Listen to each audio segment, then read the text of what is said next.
কথা আপনার বিধায়ক বলতে পারবে না, কারণ আপনার বিধায়ক যদি আমার একটা কথা বলে, দিল্লি থেকে সামনে বারের টিকিটটা কেটে দেবে যে তুমি আমার দিদির সম্পর্কে বাজে কথা বলছো। হ্যাঁ, বুঝতে পারছেন? এটা তলে তলে মিলে একাকার হয়ে আছে। আর আপনার আমার পাড়াতেও হিন্দু আমি মুসলমান করাচ্ছি, বুঝতে পারছেন না? ক্ষতি হচ্ছে কার? বলছে হিন্দুর ভালো চাই। যদি হিন্দুর ভালো চাই আপনার বিধায়ককে বলুন, এই পেট্রোল পাম্পে গিয়ে তেল নিলে যে হিন্দু তার হচ্ছে 50 টাকা ডিসকাউন্ট তার জন্য হবে, বা 50 টাকা লিটার কিনবে, আর মুসলমান হলে 100 টাকা।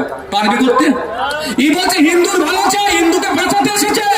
তাহলে বলতে বলুন, গ্যাসের যে 50 টাকা করে দাম রিসেন্ট বাড়ালো, ওটা শুধু মুসলমানরাই বাড়িয়ে দেবে, হিন্দুরা দেবে না। বলতে বলুন তো পারবে?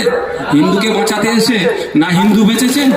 আর 2011 সালে মুসলমানকে বাঁচাতে আপনার দিদি এসেছিল, যে এখন আপনাকে দিল্লি যাওয়ার রাস্তা দেখাচ্ছে। সে 2011 সালে বলেছিল কি মুসলমানদের বাঁচা, আমি ভোট দাও, আমি মুসলমানদের বাঁচাবো।